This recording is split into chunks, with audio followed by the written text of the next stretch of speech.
Assalamualaikum students, welcome back to our solution. This is lecture 9 and the last lecture of this chapter.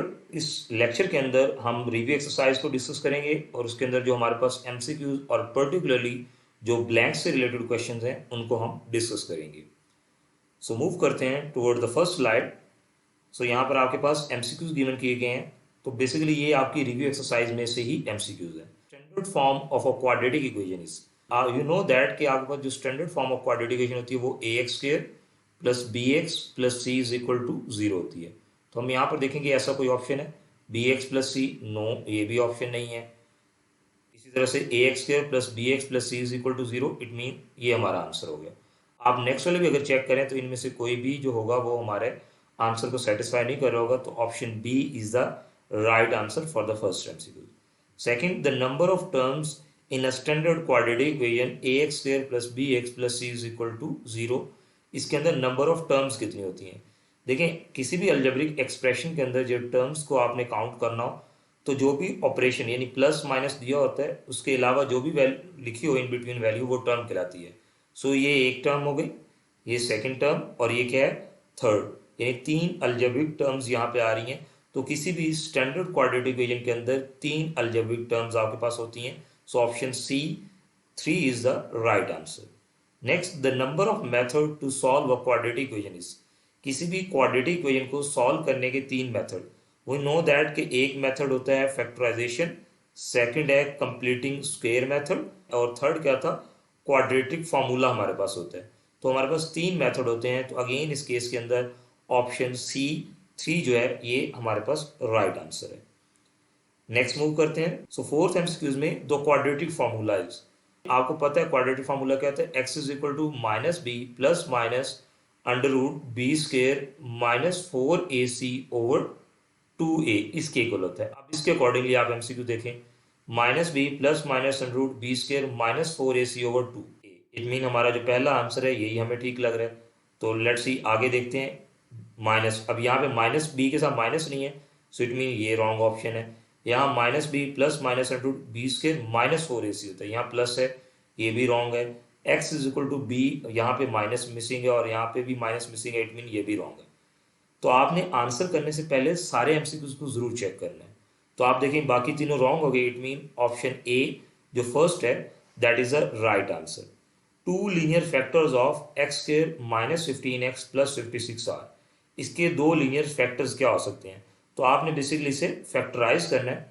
तो आप देखें इसे factorise करने के लिए हमें क्या चाहिए, दो नंबर्स ऐसे लेने हैं जिनके प्रोडक्ट लें तो 56 है और अगर उन्हें ऐड सब्ट्रैक्ट करें तो माइनस 15 आना चाहिए. ओके, अब हमने माइनस 15 को इस तरह से ब्रेक डाउन करना है कि मल्टीप्लाई करने से 56 है और ऐड सब्ट्रैक्ट करने से क्या आना चाहिए 15 आना चाहिए. तो बड़ा ही सिंपल इसके फैक्टर हैं 8 मल्टीप्लाई बाय 7, सॉरी -8 -7 करें तो -15 और -8 मल्टीप्लाई बाय -7 करें तो माइनस माइनस प्लस 8 7 का 56 होता है. सो इट मीन हमारी ये जो टर्म है ये ब्रेक डाउन होके x square -8x -7x plus 56 आ जाता है. पहली दो टर्म्स के अंदर क्या चीज़ कॉमन आ रहा है x, so it mean x -8. Next दो टर्म्स के अंदर देखें तो क्या कॉमन आ रहा है -7 x -8. सो इस तरह से आप सिंप्लीफाई करेंगे, सिंप्लीफाई करने के बाद x -7 x -8 आपके पास ये दो फैक्टर्स आ जाते हैं. तो आप रफ के ऊपर इस तरह से फैक्टराइज कर सकते हैं. अगेन इसका कोई रट्टा या इस तरह से नहीं लगा सकते, आपको ये सॉल्व करना पड़ेगा. तो फिर ये आप आइडेंटिफाई कर सकते हैं कि राइट फैक्टर्स क्या हैं. तो x -7 x -8 ये हमारा आंसर है. तो x -7 x +8 ये भी रॉन्ग है, x +7 x -8 ये भी रॉन्ग है, x -7 x -8 ये आंसर ठीक है. फर्दर देखते हैं, ये भी रॉन्ग है. इट मीन ऑप्शन सी जो हमारे पास x -7 x -8 ये राइट आंसर है. An equation which remains unchanged when x is replaced by 1/x is called. ऐसी इक्वेशन को क्या कहा जाता है जगह जहां आप x को अगर 1/x के साथ रिप्लेस कर दें तब भी कोई फर्क नहीं पड़ता. ये हमने एक्सरसाइज 1.3 जो सॉल्व की थी उसके अंदर इससे रिलेटेड क्वेश्चन हमने डिस्कस किए थे. एक्सपोनेंशियल तो कहा ही नहीं जा सकता, रेडिकल साइन भी नहीं कह सकता, रेसिप्रोकल इक्वेशन कहा जाता है. उसे क्या कहा जाता है, reciprocal equation.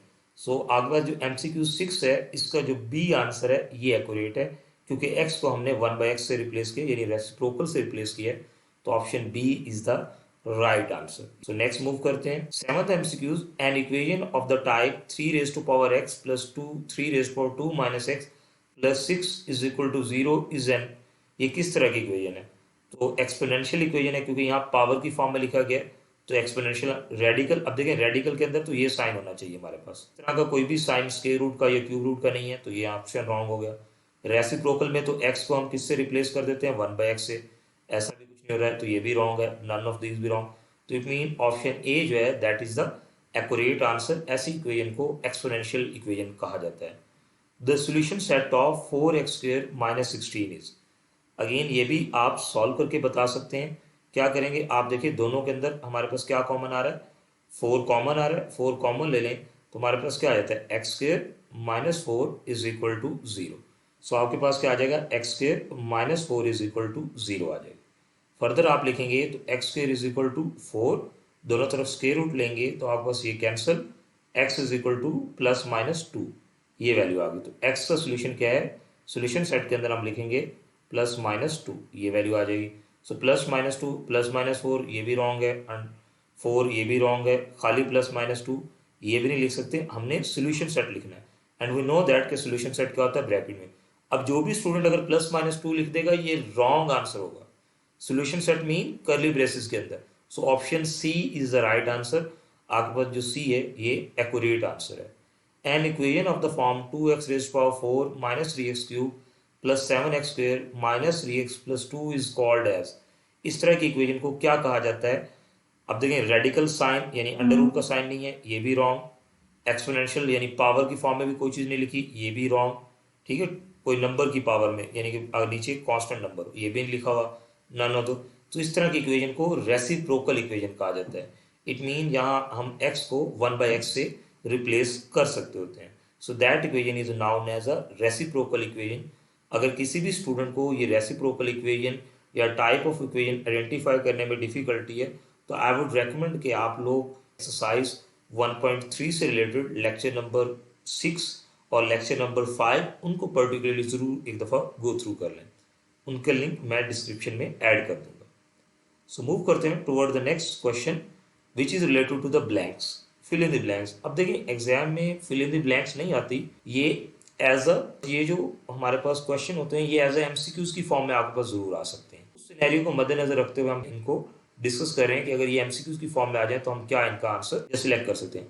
The standard form of a quadratic equation is ax² plus bx plus c is equal to 0, ये स्टैंडर्ड फॉर्म आ गई। The number of method to solve a quadratic equation, 3 method है, factorisation, completing scale method and quadratic formula.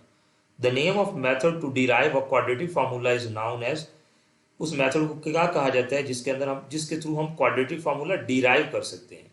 सो उस method का नाम है completing square method. The solution of the equation ax² plus bx plus c is equal to, अगर इसका हम solution find करें तो इसका हमारा सोल्यूशन क्या आता है, हमने क्वाड्रेटिक फार्मूला इसी इक्वेशन से डिराइव करते हैं, तो इसका आंसर जो आता है minus b plus minus under root b square minus 4ac divide by 2a आता है।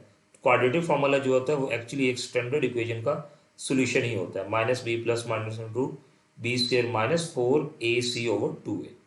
The solution set of this equation, अगर आप इस इक्वेशन को देखें तो 25x² माइनस 1 है, तो आप इसे लिख सकते हैं 25x² माइनस 1 अपोजिट साइड पे जाके प्लस 1 हो जाएगा, x² is equal to 1 over 25 आ जाएगा। सो स्क्वायर रूट ले लेंगे दोनों तरफ, ठीक है, यहाँ पे स्क्वायर रूट ले लेंगे, ये स्क्वायर इससे कैंसिल, 1/25 है तो इसे 1 ओवर अंडर रूट 25 लिख सकते हैं, तो हमारे पास आ जाएगा x is equal to 1 over under root 25 को जब आप सॉल्व करेंगे तो ये आ जाएगा x is equal two plus minus 1 over 5 आप लिख सकते हैं। तो ये इसका सोल्यूशन हमारे पास ऑब्टेन हो गया, x is equal two plus minus 1 over 5।